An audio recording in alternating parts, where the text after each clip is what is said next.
Hello everyone, कैसे हो आप सब। एक बार पुनः स्वागत है आप सभी का हमारे अपने YouTube channel A to Z biology classes पर। देखिए आज की इस वीडियो में हम क्लास 12 बायोलॉजी का एक इम्पोर्टेंट टॉपिक देखने वाले हैं और हमारा आज का टॉपिक है अंतर्गर्भाशयी युक्तियां। इसको हम इंग्लिश में कहते हैं IUD। देखिए सबसे पहले तो आपको IUD का पूरा नाम यानी कि फुल फॉर्म पता होना चाहिए, क्योंकि अक्सर आपके एग्जाम में पूछा जाता है। तो देखिए IUD का पूरा नाम होता है इंट्रा यूटेराइन डिवाइस।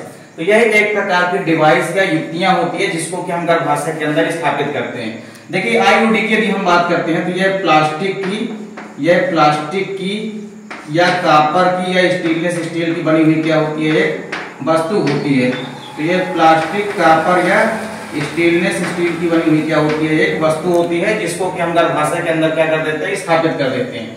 देखिए मान लीजिए ये हमारे पास एक वस्तु है जो कि किसकी बनी हुई है, प्लास्टिक की या कि कॉपर की या कि स्टेनलेस स्टील की। अब इसको हम कहां पे रोपित कर देंगे, इसको हम यहाँ पे गर्भाशय के अंदर स्थापित कर देते हैं। तो जब इसको हम गर्भाशय के अंदर स्थापित कर देते हैं तो ये युक्ति क्या करती है कि जब योनि के माध्यम से शुक्राणु अंदर प्रवेश करते हैं तो शुक्राणु चूंकि योनि के माध्यम से अंदर जाएंगे तो ये क्या करते हैं कि शुक्राणुओं को नष्ट कर देते हैं, अर्थात शुक्राणुओं को गर्भाशय में नहीं पहुंचने देते हैं, अर्थात ये शुक्राणुनाशी का कार्य करते हैं।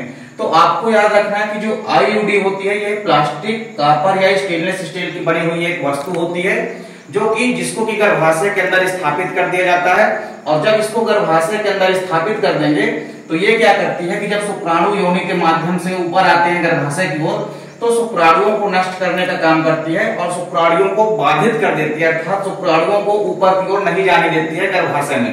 और इस प्रकार से जब शुक्राणु ऊपर की ओर गर्भाशय में नहीं पहुंच पाएंगे तो ना ही शुक्राणु अंडवाहिनी में जा पाएंगे, अर्थात किसी भी प्रकार से निषेचन की क्रिया नहीं हो पाएगी। और जब निषेचन की क्रिया नहीं हो पाएगी तो किसी प्रकार से जाइगोट या भ्रूण का निर्माण नहीं हो पाएगा।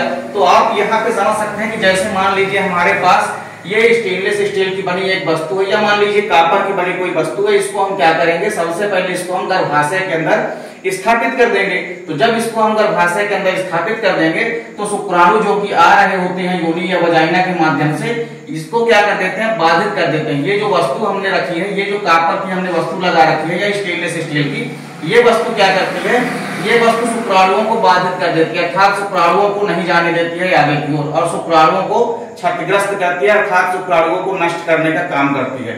तो इस प्रकार से आपको याद रखना है कि अंतर्गर्भाशयी युक्तियां जो होती है ये एक प्रकार की युक्ति या डिवाइस है जिसको कि गर्भाशय के अंदर स्थापित किया जाता है। और इस प्रकार से या आप ये भी कह सकते हैं कि ये एक जनसंख्या नियंत्रण के लिए अपनाई जाने वाली तकनीक होती है और इस तकनीक के माध्यम से जनसंख्या नियंत्रण भी किया जा सकता है। तो उम्मीद करता हूँ वीडियो पसंद आई होगी। वीडियो अच्छी लगे तो लाइक कमेंट जरूर कीजिए, साथ ही साथ दोस्तों के बीच ज्यादा से ज्यादा वीडियो को शेयर कीजिए।